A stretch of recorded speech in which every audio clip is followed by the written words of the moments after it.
All right, welcome everyone to Straight Science. Straight Science is an evening science seminar series put on by the University of Alaska Fairbanks Northwest Campus in Nome, as well as the University of Alaska Fairbanks Alaska Sea Grant, and you're in the home office tonight. So both UAF's Alaska Sea Grant and Northwest Campus, we are public servants of the Bering Strait region. We serve all peoples of the region, of the Bering Strait region, which is the homeland and waters of the Inupiaq, St. Lawrence Island Yupik, and Central Yupik peoples. So tonight, honestly, I get excited. Well, I get excited anyway, but I'm really excited because we have with us our very relevant and long anticipated straight science. We have tonight Thaddaeus Buser. He is with the NOAA Race Division, which is Resource Assessment and Conservation Engineering, which wouldn't make you think that it doesn't really, I don't get a good visual with that. But I do get a good visual in that the Race Division group, led by a name known throughout the Bering Strait region, Lyle Britt, who was a biologist for many, many years on the boat until he was pulled off to be the leader. And the Race Division actually conducts studies to learn more about Alaska's marine ecosystem. And they've got many, many branches. But the other thing that the Race Division does is they have, and I would say under Jeff Knapp and now Lyle Britt, they have a real emphasis on communicating with the Bering Strait region and other coastal communities as well. But especially in the Bering Strait region, they've made a tremendous effort where they do the straight science. They come up and talk to people. They are making people aware of what is going on. So they are the group that were the ones that found in 2017 the pollock and cod surging northwards. So these guys do a guys and gals do a very, very thorough job. And not only that, they talk to us about their results.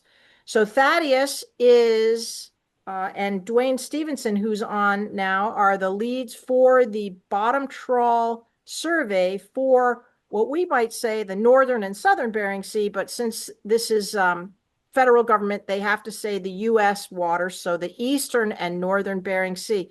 Interestingly, Thaddaeus is talking this year on the whole Bering Sea, which is going to be, I'm really interested to hear what he has to say and all the results. So we're all ears, Thaddaeus. We're so glad you're here. And please take it away. Let us know what you found, the results of the 2025 Bering Sea Bottom Trawl Survey. Thanks, Gay, and thanks to you and to UAF North Campus for the invite. I really appreciate that we get invited here every year to present our research. I am a Nanook myself, and so it's especially nice for me to be able to maintain that connection.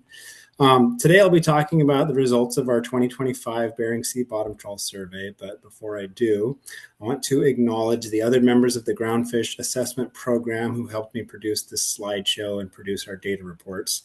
All the documents that come out of this research are primarily prepared by this team, and so I want to thank them and recognize their contributions to all of this.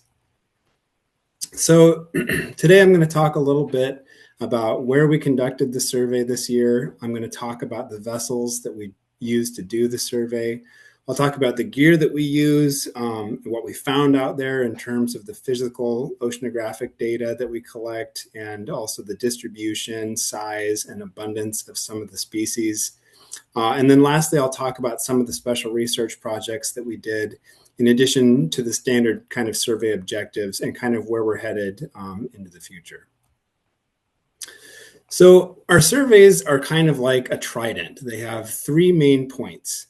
One primary goal of these surveys is ecosystem monitoring, and we're interested in tracking the movement of fishes, crabs, and other critters that live on or near the seafloor so that we can track changes in what's happening in the food web.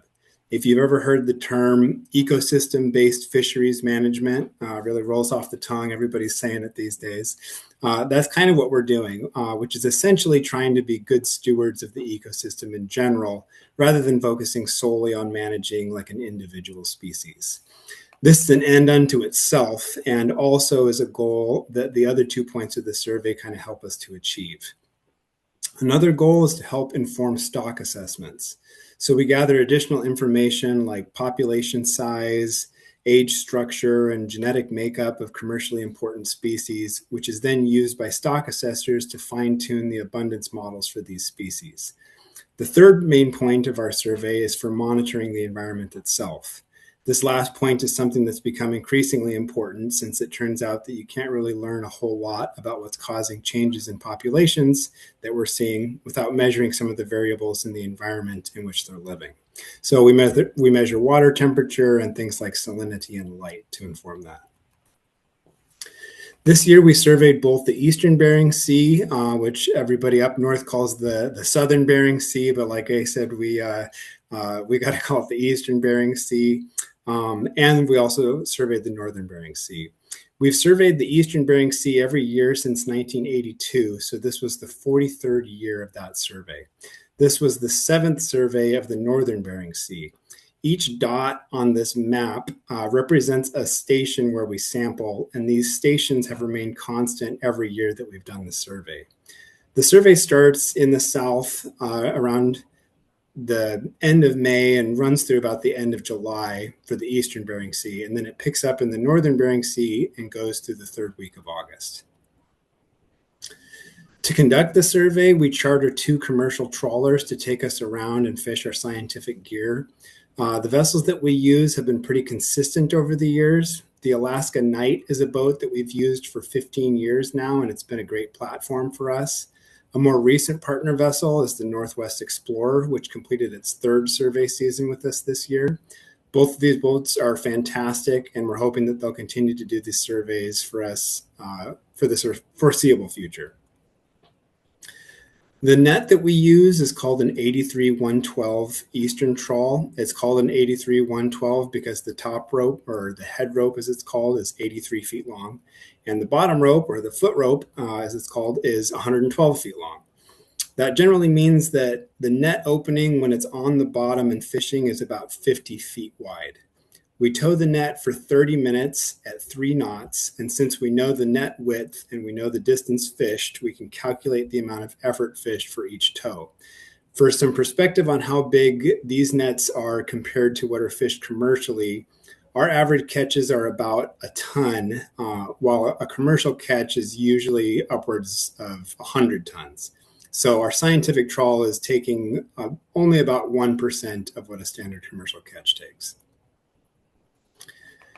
Before we get into what we saw in 2025, I'll give you a brief recap of 2024. We didn't survey the Northern Bering Sea in 2024, but we did see a lot of similarities in ocean conditions in the Eastern Bering Sea to what we had seen throughout the Bering in the previous 2 years.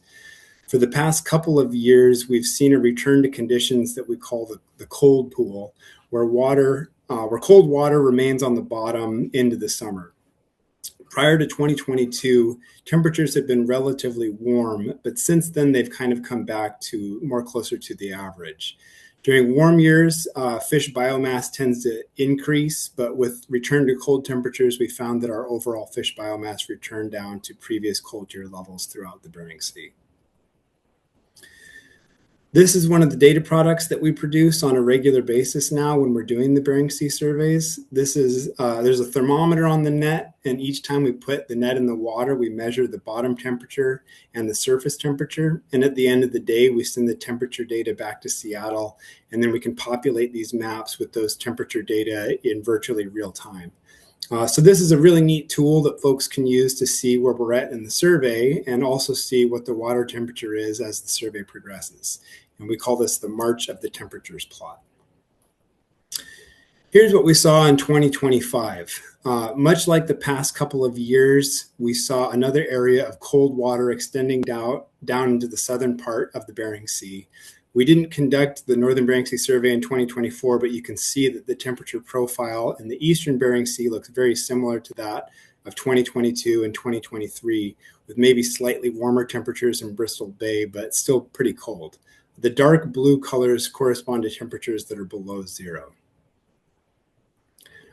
If we look at the surface temperatures, we see a similar pattern. 2025 wasn't quite as cold as 2024 in Bristol Bay, but was otherwise on par with the previous 2 years in the eastern Bering Sea. Likewise, in northern Bering Sea, there was a noticeable absence of the pocket of very cold surface water that typically occurs north of St. Lawrence. And this year was actually replaced by warm water, but the water was cooler along much of the coast than we had observed in previous years. And so on average, the surface temperature was on par with previous years, as I'll show next.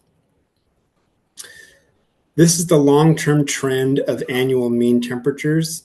Each point represents the mean temperature throughout the survey area for a given year, with the overall mean represented by a dashed line.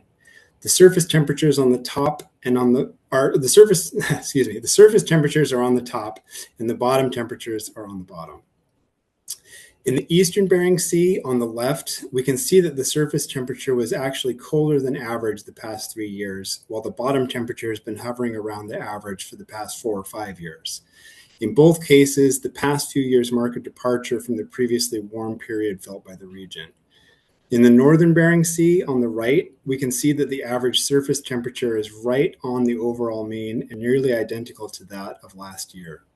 The bottom temperature is colder than what we've observed in previous 5 survey years conducted over the past decade. So in both the eastern and the northern Bering Sea, we observe that the average temperature on both the surface and at the bottom has been relatively cool in the years since 2020, after having been relatively warm throughout the 2010s. This is also reflected in the extent of the cold pool. This cold pool that I keep talking about is this mass of really cold water, which we define as 2 degrees Celsius or less, and it's left behind when the sea ice melts in the Bering Sea. This figure shows the extent of the cold pool each year in terms of the area that it covers. And this is important because we think that the cold pool can act as a barrier to species migration from south to north. We definitely see distributions of fishes where there are a lot more fish outside of the cold pool than inside the cold pool, and vice versa for Arctic-associated species, which actually like the cold water. This year's cold pool was roughly equal in size to what we observed in 2015, so not quite as extensive as last year, but greater than what was observed at the end of the 2010s. Before we jump into biological data, I just wanted to throw a few numbers at you to impress you with all the work that we did this past summer. In the course of the Northern Bering Sea survey, we collected a total of over 37,000 fish lengths, 1,300 otoliths, over 1,200 stomach samples, and we assessed the maturity of almost 600 individuals. And this is just in the Northern Bering Sea. We also did the Eastern Bering Sea, and which is a little bit bigger area. And so when you add up all the numbers together, for example, lengths, we looked at over 160,000 individual fish that we took the length of. So it was quite the effort. We have a whole group in Seattle that looks at things like stomach contents and builds food webs to get food information. And I'll present some of those data in just a little bit. But first, I'll talk about biomass and how populations have been doing over time for a select group of species. So the good news is that there's lots of good news. Species that have increased in biomass since the last survey year are shown, which in the Northern Bering Sea was 2023, are shown here in green, while species that have decreased are shown in orange. And you can see that there's a few more green species than orange species. And if you look closely, you can see that about a third of the orange species have declined by less than 10%. So that's pretty good. So let's go through some of the finer details here for these species, just to give you a sense of what these changes kind of look like. We'll start with the good news, species that have increased in biomass by more than 10% since the last survey year. And as you can see, there's quite a few of them, all of them kind of represented here of the ones that I'll talk about. But before we start, I'd like to show you how all of the species-specific slides that I'm about to go through are arranged. There'll be an image at the top right. In this example case, it's Nemo. And then on the top left is going to be a map of its biomass and where it was concentrated in the Bering Sea from this year and from last year. Then there will be a graph of the biomass in the Eastern Bering Sea and Northern Bering Sea over time, and they're represented with different colors here. And for species that we recorded the length, we'll have a graph of the length distributions for the Northern Bering Sea and the Eastern Bering Sea on the top right. The length distributions are interesting because we can get a look at year classes and kind of how the population is structured that way. We can try to figure out whether we're seeing mostly adults or mostly juveniles or a good mix of both and things like that. And then finally, at the bottom right, it shows the long-term population average biomass and the 2025 biomass estimate. And also in there, highlighted in either red or green, depending on whether it's going up or down, is a percent change from the previous survey year. So for the Eastern Bering Sea, that comparison is with the year 2024. And for the Northern Bering Sea, that comparison is with the year 2023. And I'm going to present the information for the whole of the Bering Sea here, both the north and what we call the east. But since last year I talked exclusively about the Eastern Bering Sea, since we didn't do the Northern Bering Sea last year, this year I'm going to focus primarily on the Northern Bering Sea and talk about the Eastern Bering Sea when it's interesting or relevant. So I've arranged all of these species by the percent change that we observed between this year and the previous survey year, starting with species that have the biggest positive change. And for better or for worse, the species that had the most dramatic change since the last survey was actually a group of species that all belong to the snailfish family. Telling individual species of snailfish apart can be difficult even under ideal conditions, and it's not totally clear whether species level differences are actually super important for estimating ecological trends. But nevertheless, we encountered quite a few snailfish in the Northern Bering Sea this year. And this was especially noteworthy because the previous several surveys in the Northern Bering Sea had shown actually below average numbers of snailfish. Not only did we see high numbers of fish this year, but if you look at the distribution map, which is up on the top left, you can see that we found them throughout the Northern Bering Sea. The next two species that I'm going to talk about are pelagic schooling fish that are kind of difficult for our benthic nets to really catch consistently. So if we happen to run through like a big school in our survey, and we can catch quite a few if we're kind of running right through the school, and if we do that a few times, then we get really big numbers for that species. But if we don't happen to run through a school of them, then we can catch hardly any at all. And so it adds some randomness to kind of our results that doesn't necessarily reflect really significant changes in the actual population. So even though these percentages are high, like for capelin here, they increased by 219% from 2023, which can be like, oh gosh, like that the sea is just overrun with capelin, but that obviously is not the case. They did increase, but whether that biomass is really reflective of some drastic change, it's probably not as drastic as it sounds. So it's the Pacific capelin. Our biomass estimates of capelin have actually been pretty steady for the past several years, hovering just below the long-term average, which you can see down in that bottom left graph. But this year we encountered quite a few more. And like I said, it is not like the population, truly doubled in the Northern Bering Sea. It's more likely that we ran into a few more big schools of them. You can see some big concentrations of fish, though. If you look at the top left graph in 2025, we ran into some really big concentrations of fish just south of St. Lawrence Island, and that could explain the kind of big biomass estimates that we got this year. The next big pelagic species is herring. Very similar kind of story here. We saw a lot more herring in the Northern Bering Sea this year than we did in 2023. But again, whether this reflects a truly insane change, like an increase of 200%, that's less likely than they were more abundant, and we ran into a few more than we typically have in the past few years. I'm going to talk about a couple of different species of sculpins today, and these are kind of large-headed, bottom-dwelling fishes that have spiny faces, and we see a fair number of them throughout the Bering Sea. This fish, in particular, the plain sculpin, tends to be more of a southerly distributed species, so we see a lot of them in the eastern Bering Sea, particularly in the shallow water.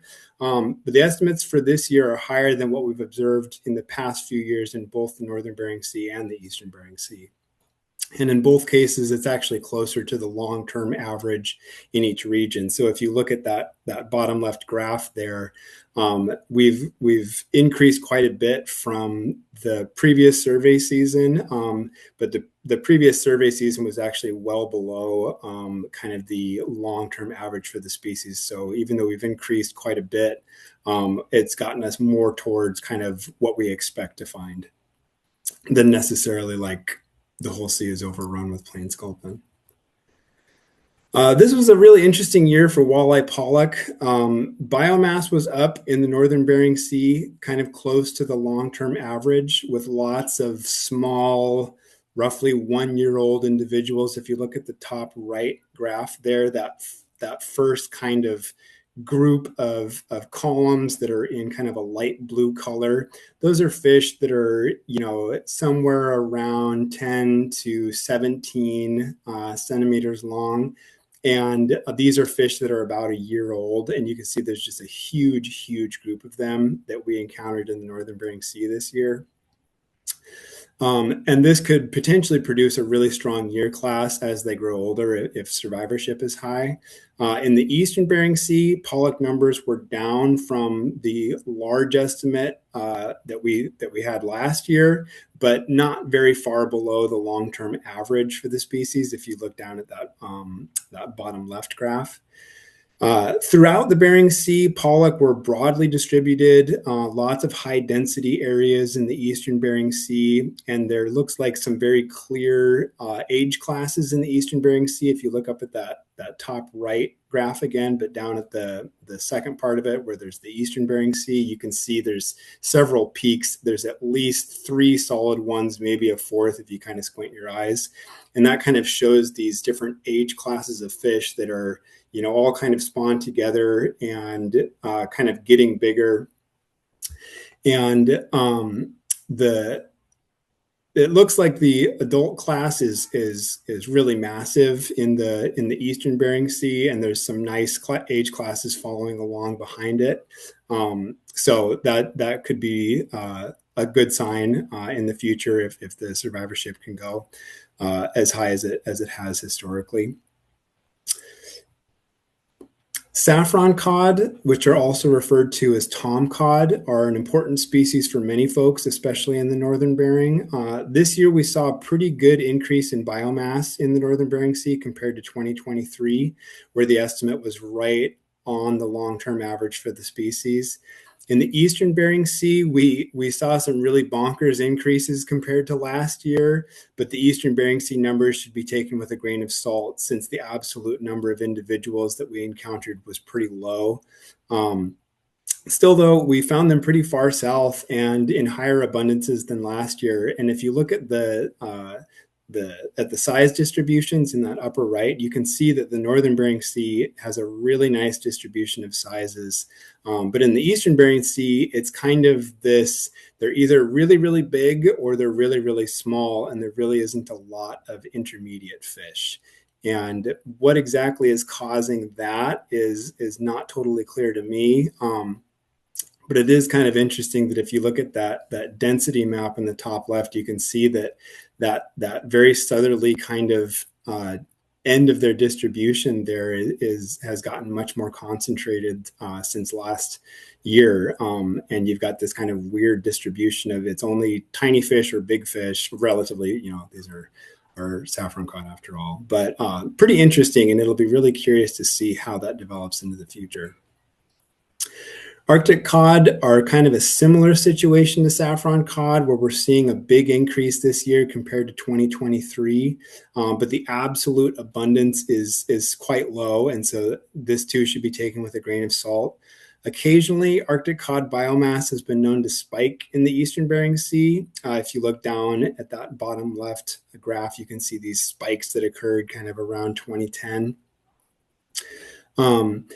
But what we're looking at, what we saw this year is not on par with those kind of massive spikes. But it is interesting that they're showing up at several stations in the eastern Bering Sea, south of St. Lawrence, and south of St. Matthew, and it's kind of neat to watch that we didn't see them last year as far south as we saw or this year as far south as we saw in 2024.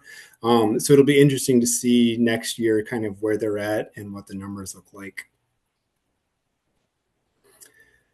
This is another species of sculpin, the shorthorn sculpin. This is a species that we used to think of as kind of a cold pool species. So a species that was more common in areas where there's really cold water, and so usually more northerly distributed. Shorthorns have been kind of showing up at below average abundances throughout the Bering Sea for the past several years. So even with the slight bump in biomass this year in the northern Bering Sea, it's still kind of below where we expected it to be, kind of long term. So we're waiting to see if the cooler water temperatures that we've seen the past couple of years will bring their numbers back up. But so far we haven't seen that. We have, however, seen a nice distribution of size classes if you look at those top right graphs. And so that's always a good thing. Likewise, Bering flounder increased significantly this year, but they remain well below their long-term average. They are a broadly distributed species in the northern Bering Sea, and their overall distribution in the eastern Bering Sea is kind of on par with what we've observed last year, but there were much higher densities observed in kind of the northeast portion of the eastern Bering Sea that boosted their overall biomass estimates, and those have increased since last year. Blue king crab numbers this year are encouraging. The biomass estimates have never been very high in the northern Bering Sea from our surveys, and this may be due in part to where blue king crab like to hang out, which, as I understand it, is in rocky areas. And that's kind of we can't really sample very effectively in rocky areas. We tend to stick to flat areas, so that could be part of why we've never really seen super high abundances of them in our surveys. But this year's estimate in the northern Bering Sea was about as high as we've ever seen in the past decade. In the eastern Bering Sea, the biomass estimate is good news as well compared to last year, but it's still kind of near the bottom of what we've seen since basically the survey began. So they still have a long ways to go. Snow crab numbers were very encouraging this year. The biomass increased substantially from the past several years, and in the eastern Bering Sea, it's approaching the levels of abundance that we saw before the big crash in 2020. We've seen lots of small individuals in the past several years, so this is telling us that recruitment has been successful, and this is a super positive step in the kind of the ongoing recovery of the species. In the northern Bering Sea, the gains are a little more moderate, but it still is exciting and encouraging to see them coming back. Jellyfishes are probably not a sea creature that anyone is losing any sleep over, and you can probably all attest to the fact that they're everywhere in the Bering Sea. This year, our biomass estimates were slightly up in the northern Bering Sea and kind of continued to hover around the long-term averages throughout the Bering Sea. Okay, so those were the species for which we saw some pretty good increases in the past year. Now I'm going to talk about some species that we feel like have pretty similar numbers or are essentially holding steady compared to the last survey year. I'm delineating this at about a change that is plus or minus 10% of what we saw the last time. A 10% fluctuation is small enough that we could attribute it to essentially random variability in what we're catching. So the distribution of halibut that we see across the Bering Sea tends to be pretty stable from year to year. The main difference is usually just how many we see. This year was a very average year in both the north and the east. Halibut biomass is in line with the long-term average, and that's great. There also appears to be a new year class of small individuals entering the population in both the north and the east, and that can be great for if they can continue on and survivorship is high, then that can really boost the biomass as they get bigger. The whelks that we see throughout the Bering Sea are mainly two species, and they tend to be kind of difficult to tell apart sometimes, so we group them together here. These are big snails. They have really thick, heavy shells. We sometimes see them in large numbers, and we find them throughout the Bering Sea. This year looked very much like the previous survey year, both in the north and in the east, in terms of their overall biomass and in the distribution of kind of the high density areas. If you look at the map up at the top left, there's high density areas that look very similar between this year and in 2024. Likewise, Alaska skate metrics this year are nearly identical to those from the previous year in virtually every way. And the biomass estimates are in line with their long-term average.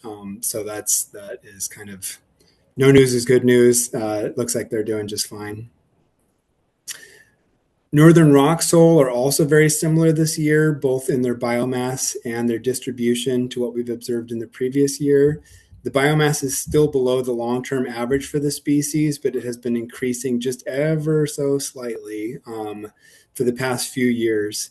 Looking at the size distribution in both the north and the east, it looks like there's a very strong year class of 10 to 15 centimeter fish, especially in the north, which is encouraging. And as that group matures, if survivorship is high, then that could really boost the biomass.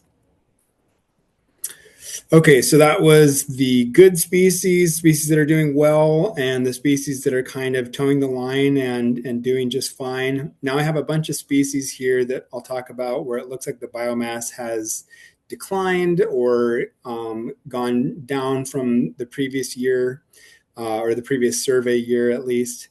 There aren't a lot of species in this category, but it does include two important species, namely the Pacific cod and the red king crab, which I'll get to in a second. First, though, sea onions, sea peaches, and other tunicates have decreased in the northern Bering Sea slightly. It's not a huge decrease. It's a decrease of about 12% relative to 2023. You can see down at the bottom that their biomass has been below average since about 2018 in both the northern Bering Sea and the eastern Bering Sea.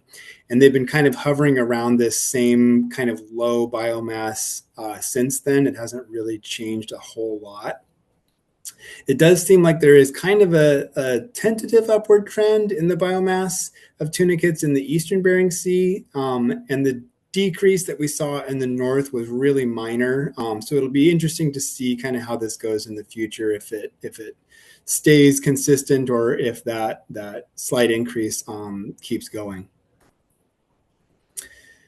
Yellowfin sole had a similar distribution and biomass this year as they did last year in the east, but the biomass estimates in the north were moderately lower than what we saw in 2023. In both regions, they're below their long-term average biomass, but this species is known to make spawning migration into shallow water in the late spring and early summer, followed by a return to deeper water after they spawn. And we kind of begin our surveys in the late spring, early summer. And so depending on the water temperatures of the year, we might see a different proportion of the population in the area that we're surveying. And this could explain some of the variability that we see in biomass and the patchiness of where we find their high density areas in their distribution. Red king crab continue to be a relatively low biomass species in the northern Bering Sea, and the biomass estimate is moderately depressed this year compared to 2023. But in the eastern Bering Sea, they're maintaining a very modest increase, and that's been consistent for several years now. So that's, that's encouraging. They're still below their long-term average in the Eastern Bering Sea, but I'll maintain a cautious optimism that they can kind of keep that upward trend. But we'll see what happens next year. Alaska plaice is an important species for a lot of reasons, and our estimate for the population this year in the Northern Bering Sea is moderately below what it was in 2023. But in the Eastern Bering Sea, it's very similar to what we've seen the past several years. In both regions, the biomass estimate is below the long-term average. That's kind of a common refrain for a lot of these species that I've been talking about. Both regions have pretty healthy length size distributions, though, that graph in the upper right. And the Northern Bering Sea especially seems to have a really healthy class of small fish that could boost the biomass as they grow older. Pacific cod have a similar story where the Eastern Bering Sea numbers are pretty similar to last year, but moderately lower in the Northern Bering Sea. In both regions, the biomass is below, but still pretty close to the long-term average. And in both regions, there's a very healthy looking size distribution with especially large classes of small fish that are around a year old, followed by another healthy group of fish that are probably 2 years old, and then lots of older fish as well, which is generally a good thing to see. The purple orange sea star is a species that we encounter broadly in the Bering Sea. Usually it's in shallower water, and particularly it's in coastal regions, and it can be very, very abundant. This year, there seem to be a lot more small sea stars in the Northern Bering Sea, and this may be a contributing factor to the reduction in biomass that we estimated there. Otherwise, though, we found them everywhere that we usually do, which is, most of the places that we go, as you can see in that upper left graph. And in the Eastern Bering Sea, the biomass estimate was a little lower than the long-term average, but has held pretty consistent for the past several years. There's an interesting situation with sea urchins here. This year's estimate for the Northern Bering Sea was moderately down from 2023's, but it was in line with the long-term average, and we encountered urchins throughout the Northern Bering Sea.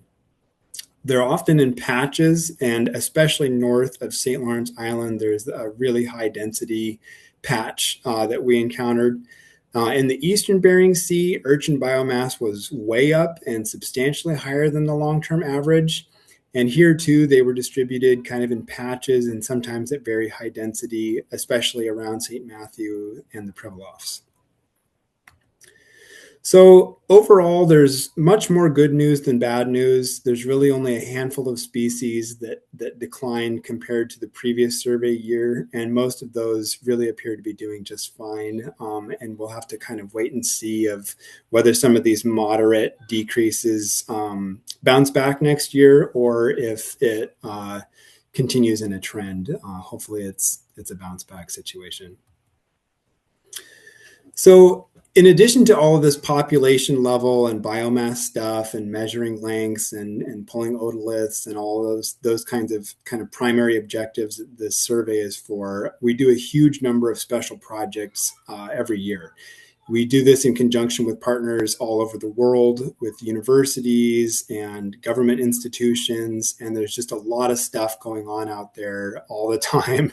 And so this slide is here just to kind of give you an idea of some of the different things that we're doing. I'm not going to go over all of these, but I do want to draw attention to a few of the projects that we've done over the past couple of years, and then a couple new things that we're doing kind of into the future. Stomach collections is one of the biggest kind of side projects that we do. While we're out there, we're taking stomachs out of several species of fishes. We're preserving the stomachs, and then we're sending them back to Seattle to be analyzed by all the experts, a lot of whom actually go out on the surveys with us. This allows them to kind of get an idea of what the fishes are eating from year to year. So one example of this is Pacific cod, which is on the left.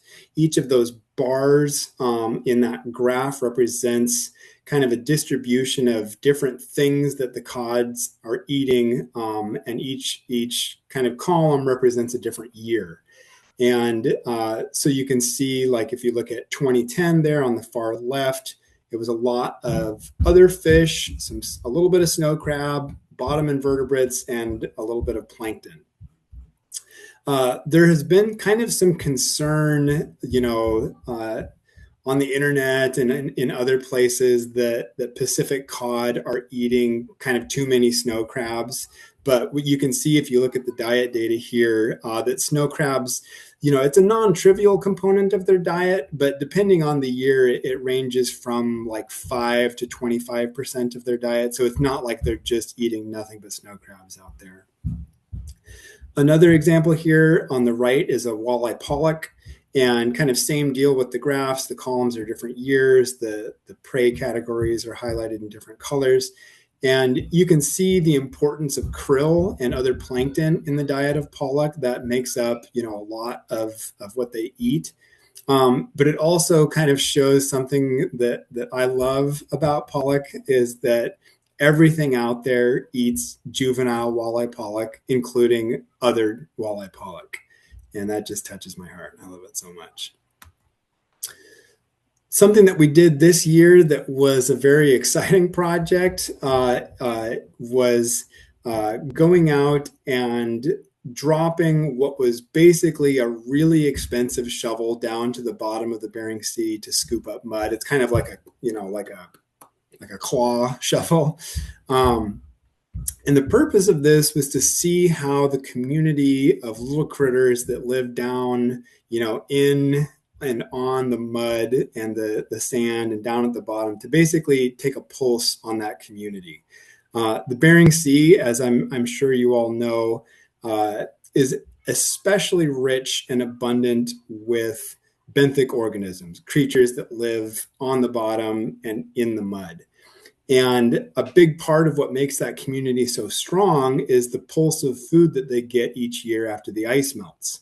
And so as ice cover has been changing, the obvious question is how is that going to, will that or how will that impact these communities of animals that are living on the bottom? How are they going to change in response? Will they change in response? So this project is trying to get at that. This year it was kind of a pilot study. It looked at, it was a lot of work to do every station, but so not to minimize the amount of work that it took, but it was a relatively small number of stations compared to the total number of stations that we look at in the entire survey. They were all kind of south of St. Lawrence Island, and they're all depicted here in yellow dots. And so hopefully we can use the results of this kind of, first pass through here on our survey, at least, to see how practical we could do this in the future and kind of what the results are looking like. Another thing that we tried out this year for the first time in kind of a limited capacity with a hope that we can kind of broaden it into the future is looking at a means of assessing fish maturity while we're out there in the field.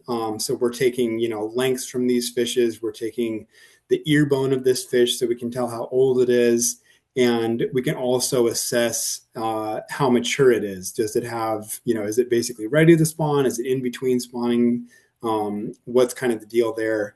And we can make these data available to our stock assessors and to researchers who are interested. So that's something that we're kind of excited about going into the future. Another thing that has been kind of an ongoing project for us that we didn't get to do a lot of this previous year, this 2025, but that we will be doing in 2026 is this survey modernization. It's become clear that we need to modernize our survey. The bottom trawl survey that we did this year is pretty much exactly the same as the bottom trawl survey that we did in the region in 1982 and in the late 70s. And that's actually when the gear was all designed. And it was great, cutting edge back in the late 70s, early 80s. But it doesn't necessarily fit with the goals that we're trying to accomplish today. And so we're embarking on a long-term project to modernize our overall survey. And there's a lot of reasons for us to do this, but the primary ones are, the primary one is the footprint of our survey. So we don't really, we're looking at the Bering Sea, but we have to kind of carve it up into these chunks to make it practical. So we do, an Eastern Bering Sea survey, and we do a Northern Bering Sea survey, and we do a slope survey, once every few decades or so. So we're covering this single mass of water with 3 separate surveys, and each of those different surveys can kind of become prey to different, outside factors like funding availability and things like that. And it's not like, a walleye pollock or a Pacific cod cares about our delineation of the northern and eastern Bering Sea. They're swimming around doing their cod thing, and our, kind of arbitrary delineations don't recognize that. And so splitting the regions up in this way is something we'd like to move forward from. But in order to do that, we have to do the whole thing more efficiently, because we can't, we just don't have the resources to do the entire thing every single year. Another issue for us is that our gear is obsolete. And when I say obsolete, I don't mean that it's old, although it is old. What I mean is that it is no longer used. So the trawl that we use is not used by anyone else in the world. The trawl doors, the nylon webbing, and even the floats that we use are not used by anyone in the industry. So what that means is that they're really hard for us to source, and they're really expensive. So we need to update our gear to modern commercial standards so that it's more available to us. And this, in starting a few years ago, we've been kind of moving towards that goal. And that includes doing things like trawling comparisons with different gear types in different environments in the Bering Sea. We're also trying different trawl durations. So our standard trawl duration is 30 minutes. We're also trying what's it like if we do it for 15 minutes? Can we still answer all of the questions that we need to, while conceivably, taking even fewer fish than we're taking already? Things like that.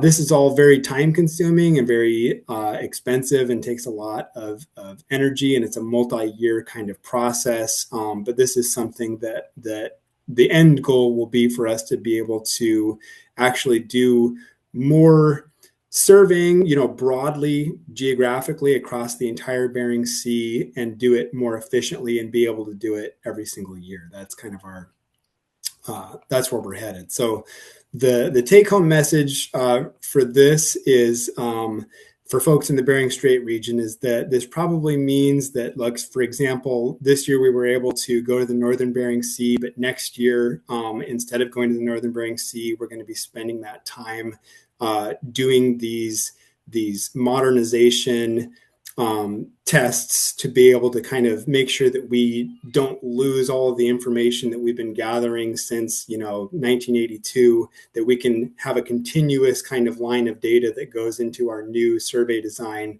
without interrupting anything. But that, and this will be kind of a thing for the next few years, of this kind of needing to take time to be able to do this modernization. But then the end goal will be that we'll be able to actually go to the north every year, because it'll just be one big Bering Sea survey. And so in the spirit of technology, I'm now going to dare to try to play a video in a presentation, and let's see if we can get this to happen. My name is Sean Russell. I work for the Alaska Fisheries Science Center. Prior to my employment with NOAA, I commercially fished out of Dutch Harbor, Alaska for approximately 26 years. And my name is Sean Rohan. I'm a research fish biologist in the Groundfish assessment program at the Alaska Fisheries Science Center. I started going out on the surveys in 2011. I think the first time I sailed with Sean was 2013 or so in the Gulf of Alaska. And I've been going out just about every year since. The survey gear and the survey design that we're currently using in the Bering Sea has a legacy of sampling that started in the 1950s. And so obviously there have been a lot of improvements in technology and sort of our statistical knowledge over time. And so one of the main things that we're striving for in our survey modernization is to essentially modernize the statistical techniques that we're applying to our surveys, but also be able to adopt this new gear design that isn't this legacy of the 50s. So the most recent transition for our survey happened in 1982. There was a new generation of fishing vessels that was coming online to conduct these fisheries, and they were too powerful to tow those nets. Gear is more of a hands-on. You need to fish the gear to the environment, to the circumstances. So part of the modernization project for me is to try to resolve and reduce some of that variability by applying new technology, new trawl doors that have more hydrodynamic foil capability, have better spreading capability throughout the depths, trawl gear or nets that have a lower range of change in performance throughout the different environments. In doing this survey modernization, the main thing we're trying to do is find a way to calibrate between our current methods and the methods that we're going to be using in the future to avoid any sort of disruption in the time series. Think of a flume tank as an Olympic-sized swimming pool that's approximately 20 feet deep and 150 feet long. They have a treadmill on the bottom of the tank that rotates. So that's to simulate the trawls moving over ground. And then they have big electric props that suck the water out of one side. So that's to simulate moving through the water. It's an ideal environment for studying model trawl designs. And in the flume tank, you can see the entire net. You can see how it's performing from front to back. And that provides some levels of insight that we just can't get from just the field data. I think the other thing about the flume tank is it's like we went through 180 trials during the week that we were there. And that's a fraction of the cost that it would take to do that in the field. And we can't control all of the aspects of the towing in the field. For me, my reward is to help improve survey catch data to provide the best information possible to preserve those resources for future industries to continue thriving off of that resource. I think it can be really beneficial when we get input from stakeholders about ideas for how we can be doing our job better. You know, we always want to be listening and seeing if some of the suggestions that they have can help improve the quality of our science. This feels like we're actually taking the time because we're being proactive to address the changes that we see coming down the line. And hopefully this lays a foundation for future survey transition work that people are going to inherently have to do as technologies change, as fish distributions change, and as priorities change.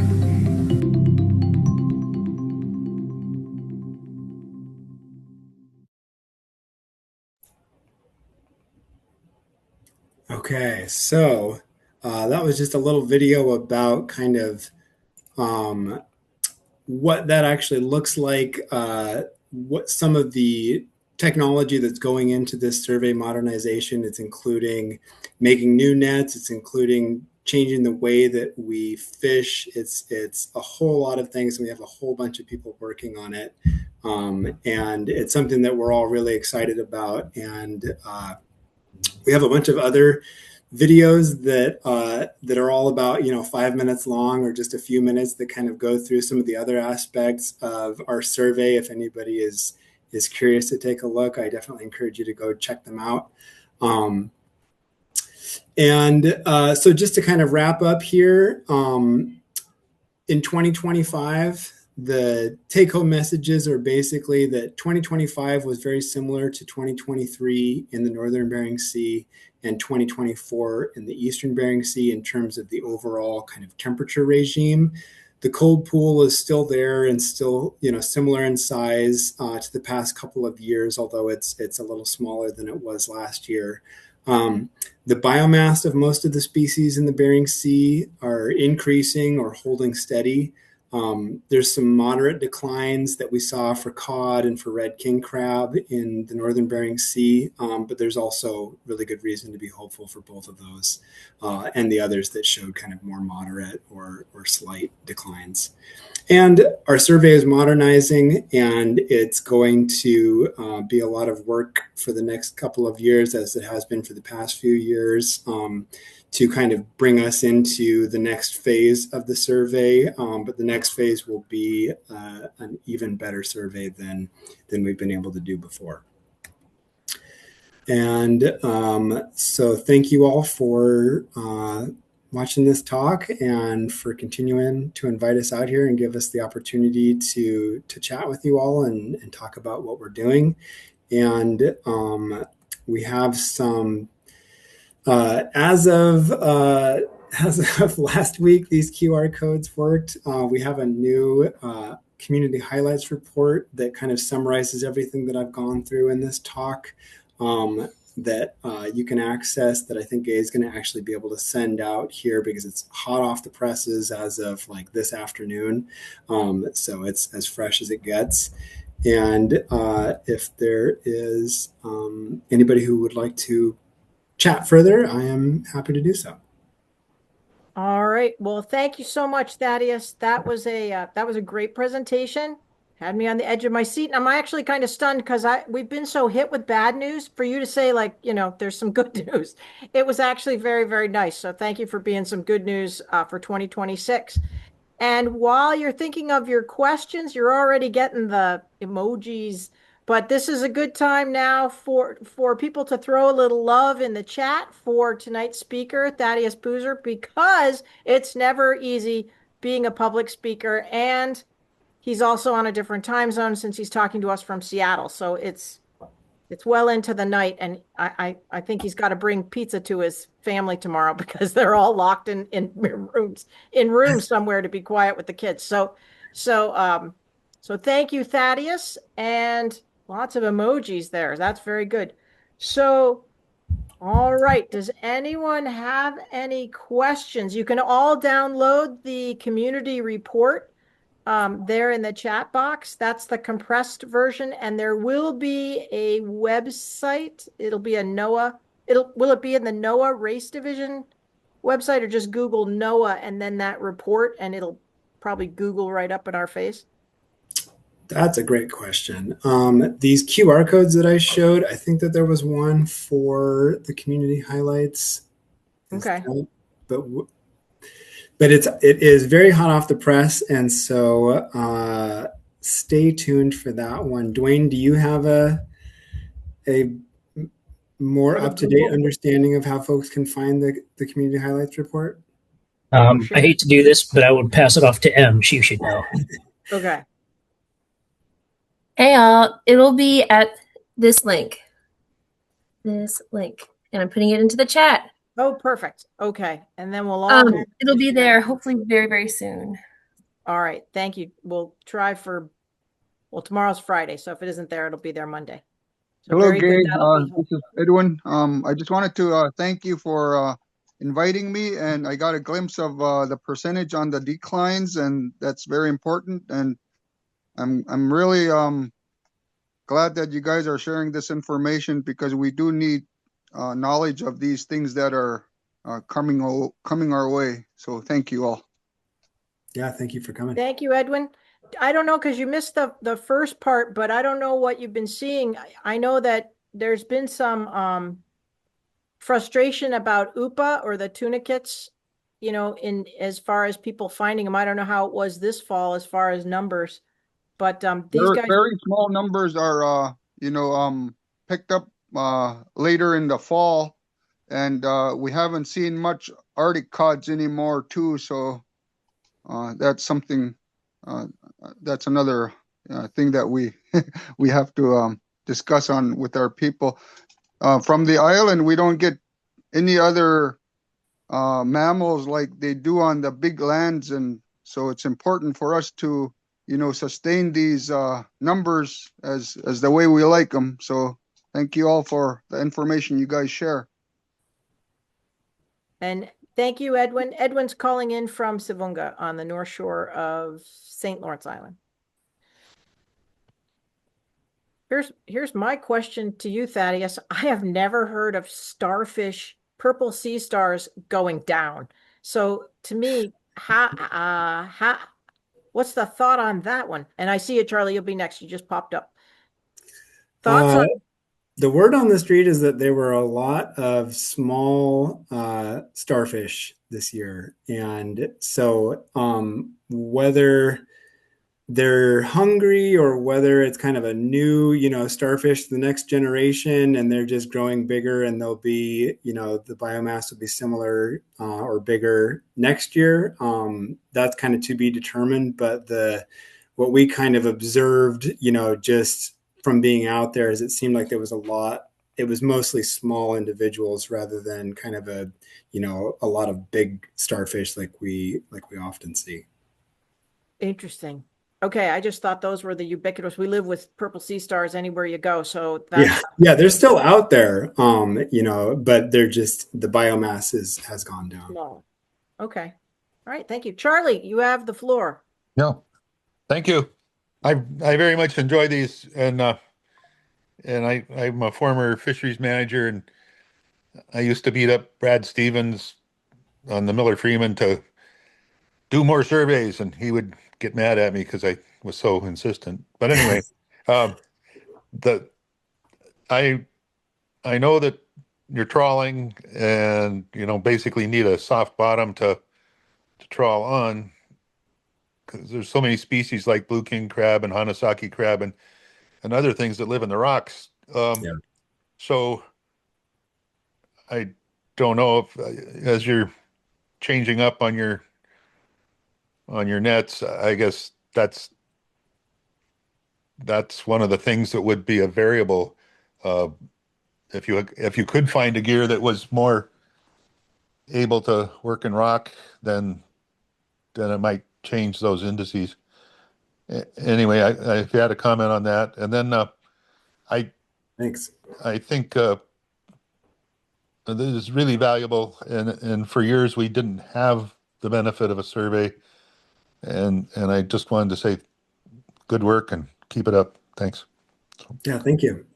I have a quick question for Thaddaeus Buser on the biomass that you mentioned on the declination. How many % was that from previous studies? Was that for Arctic cod? You mentioned something about biomass. Is that were you talking about the small critters or? Oh yeah. So for each of the species, we kind of estimate a biomass for that species, in the northern Bering Sea, and a biomass estimate for the eastern Bering Sea as well. And the % change that I talked about was how does that biomass estimate that we calculated this year compared to the last time that we were in that area. And so for the eastern Bering Sea, that was last year. For the northern Bering Sea, that was 2023. And so it's just, like, did it go up? Did it go down? How big did it change? That kind of thing. So that's what it's in comparison to our own survey from the previous time that we were there. And Okay, so you guys find that a lot of these it's a lot of the smaller, the younger ones that they're feeding on, like the crabs and. We so for the we look at the diet of a bunch of different species, and each one of them kind of has their own different set of prey items that they like. And I had mentioned cod. I can go back to that slide. Cod have been there was some kind of question about basically, are the cod eating all the snow crabs? And so that's something that we can actually look at with the data that we collect. And it turns out that they're not, they're eating anywhere from, 5 to 25% of their diet is snow crabs. And, they're probably not eating the gigantic ones. They're probably focusing on smaller ones, but they're not eating 100% of their diet is snow crabs or something like that. most of the animals out there are predators, and they're going to be eating small things, small fishes. And one of my favorite things is that, everything out there eats little walleye pollock because there's tons of them. And that even includes other walleye pollock like to eat little walleye pollock. So that's kind of what I was talking about. All right. Thank you for clarifying that, because I thought it was the biomass, like those little krills and stuff, cocoa pods, but that's part of the whole food chain. So yeah, exactly. And maybe by biomass, Thaddeus, you mean like tonnage or weights? Mm-hmm. By weights? Yep. Okay. Yeah. Thanks, Edwin. Thanks, Thaddeus. Yep. Lyle, did you want to cut in line? And Isaac, I just say that because Lyle wasn't going to say anything during this talk. And all of a sudden, when this topic came up, his hand came up, and he's kind of the big boss for Thaddeus. If I misspoke, Lyle, I'm sorry. No, you're doing great, Thaddeus. I was actually just going to follow up with Charlie. He was asking about, hard bottoms and survey modernization and how we deal with that. And I just wanted to make sure that he knew that there is things in the works that, Thaddeus didn't necessarily bring up because it isn't the most important factors that they're looking at with their survey modernization, but across the agency in Alaska and with a lot of our surveys, we have a lot of work going on for integrating cameras into our surveys that will allow us to get into untrawlable areas, as well as incorporating actually eDNA and epigenetics into the work that we're doing. And so these are essentially other tools that right now, given our current survey design, it's near impossible for us to integrate them into the suite of data that we collect. But with the survey modernization work that Thaddeus was talking about, in addition to changing the gear, we're changing the survey methodology, which will allow us to bring these other technologies on board and give you more information. We're going to be able to actually give more environmental monitoring data, and we're going to be able to do other things like potentially use cameras or genetics to help us to look into areas that we can't trawl. As of right now, we're always going to need to be able to put our hands on a fish. That's why we do the trawling. We have to be able to put our hands on the fish to collect a lot of the information that we need. But for other parts of it, we're going to go to other technologies to help us fill in those gaps. Okay, this is right. Charlie. I wanted to follow on that a little bit. That's great news. And I was this summer I got called down to the dock here in Nome to a small crab was found lodged in a I don't know what you call it, a sampling device. Yeah. Thing. Anyway, it had been out there a couple of years near the Barrow Canyon, and lo and behold, there was a Hanasaki crab that had found this lonely tree in the middle of a vast desert, and it had wedged itself, the only structure it could find. It was pretty funny. Little tiny Hanasaki crab lodged in there. And so, there's, like in blue king crab, there's different age groups and sex groups that inhabit different habitats, and apparently Hanasaki are the same way. And so a camera or some kind of other survey device would be really useful, because I think the colonization of Hanasaki coming across the Bering Sea is just a really interesting issue, and nobody's studying it. So thank you.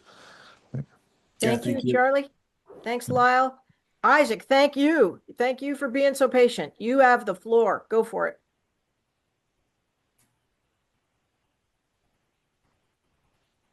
You remain muted.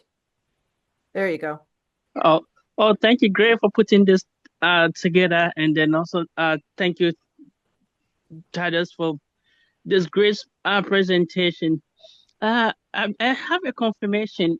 Did you mention that during the warm weather year, the biomass increase as compared to the cold weather years? If yes, can you just speak a little bit about it?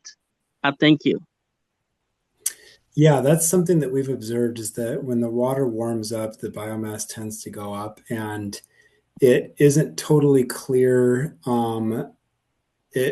it doesn't seem terribly likely that all of a sudden all of the fish are, doubling in size or something like that. It is also plausible that fish are moving into the area from out of the area, and that's something that we will be able to keep much better tabs on when we are in a survey that covers the entire Bering Sea rather than just individual sections of the Bering Sea.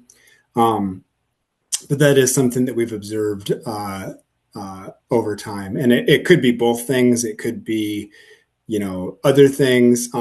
Both of them make sense. If the water is warmer, the fish's and invertebrates metabolism is based on water temperature.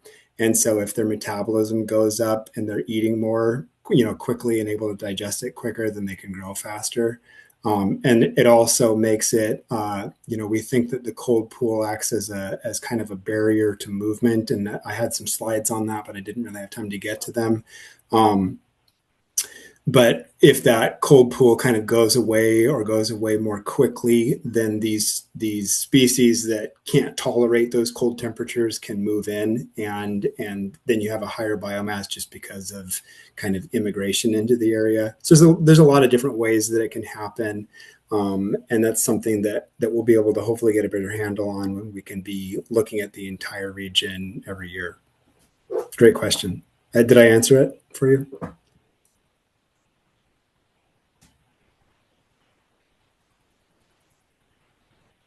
I'll take that as a yes. Oh, yep, a thumbs up. Well done, Isaac. We see it. Thank you. All right. And I do want to add, for those of us in the region, these vessels now, I think, Thaddeus, you were saying you're going to maybe test a IFCB, which is one of those imaging flow cytobots, which is sucking water through a little video camera that has automated intelligence, whatever it is, AI, and it can identify algae, and they'll be looking for, if they can pull it off, having it on the ship. That's exciting for us up here. And then also they are also sampling when they're getting those trawls that you saw. They're collecting samples for the EcoHab project that was with Alaska Sea Grant and Nome Eskimo Community are part of the team for the research being done for the next 5 years, looking again for harmful algae levels. So anything we can get from ships such as the NOAA Race Division's bottom trawl survey, they're willing to collect it and make sure we have access to that as well for later analysis for harmful algae and good algae, honestly. So we're excited about that. And so thank you for doing that for the region. That's a big topic for many of us after the 2022 record-breaking bloom that was pretty scary for everyone here. So thank you for that. Yeah, and we could have that fancy algae machine on our boat doing a pilot as soon as this summer. So that would be pretty cool. Wonderful. Yep, that would be wonderful. One thing I didn't notice too much of this year, but I don't know if you guys get any more intel on this, but the Russians were fishing again up in the Chukchi, but just not with the numbers of vessels. It looked like they had less, if they really are fishing vessels, but I think they are. And they've been going as high as kind of central Chukchi Sea. Any information, or are you guys watching those Russian fishing vessels, commercial fishing vessels that look like they're trawling in the shallow water of the central Chukchi Sea? That's not something that I have any information on, but I don't know if anybody else does, but I don't. Well, probably some people do, but they wouldn't. You'd have to have clearance probably to get that. Yeah. Guessing.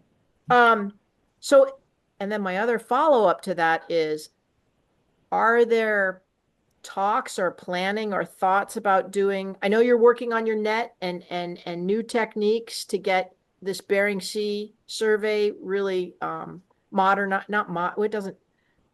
Yeah. But then would you then, in the stepwise of things, is there talk of wanting to see what's in the Chukchi when we see the Russians fishing it like that all so far north? I mean, the northern extent of where we can sample is only going to increase, presumably, unless the sea ice trends reverse or change. And all of us are curious about what's going on, further north. It's usually a lot of invertebrates, but we're all kind of eager to check it out. And I can't speak for Lyle or anybody who can make decisions like that, but I would certainly be eager to go check it out. Lyle, go ahead. Yeah, thanks, Gay, and thanks, Thaddeus, for tackling the answer. We've talked about this pretty much every year. We are very concerned about what's going on essentially north of our survey border, our standard survey border. We do have some research from the Alaska Center that goes north of the Bering Strait into the mainly the southern Chukchi, but it's pretty smaller scope work, more processed work. We did do in 2012 a pilot Chukchi survey. We really want to repeat that to know more about what's going on. But we're in a resourcing issue right now where, essentially getting things like this survey modernization work done, while it's costing us a lot of time now, actually really reduces our operational costs, both in manpower and in supplies and gear, and opens up the door to trying to being able to explore other options potentially in the future.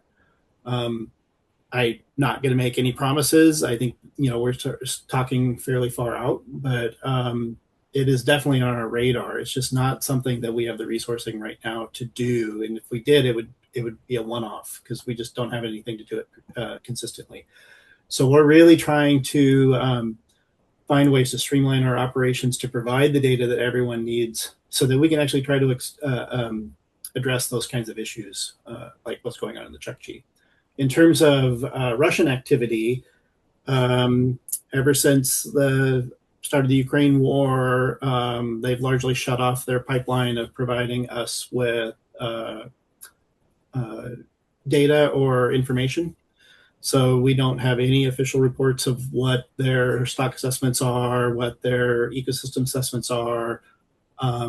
We have seen what they put out as public data or proclamations, and one that they did that they, to the best of our knowledge, they're still working from was about 4 years ago. It was in 2022 that said that there was a large incursion of pollock and cod into the southwestern Chukchi, and they considered that to be what is referred to as a sink population. In other words, they're saying these fish got evicted up into that area, and the population was not sustainable. It was not feeding other populations. So therefore, they set a quota or harvest tack that was essentially to catch them all. And they've continued to work on that. That was what they put out, and that's the last report we've seen on it. All right, thank you. That's more than we've heard before. So thank you very much. Maybe they got them all. I don't know. They didn't send up as many boats this year, so it looked like. So thank you for that. Any other questions for Thaddeus? All right. Well, with that, I guess we better let Thaddeus head for I guess he is home, but he can take the rest of the night off. And actually, Thaddeus and Dwayne and Lyle, if you guys want to stick around when everyone says goodnight, we'll let everyone go. But before we do, know that next week's Straight Science will be Thursday evening, the 29th at 6:30. It's at regular time. And it's going to be the return of Chris Barger from Alaska Department of Fish and Game. And he's going to give finally the rest of his story. He did give us a Straight Science a few years ago about the Alaska hare population, which is an important item up here. And he's been doing research right here around Dexter, Anvil Mountain, all around the Seward Peninsula. So he's going to give us his final report out on Alaska hare, his research results, the update, as well as potentially some regulatory changes for, I would imagine, hare harvest. So tune in next week on the 29th. With that, thank you all so much for coming, and have a good night, everyone. We'll see you next time. Thanks, everybody.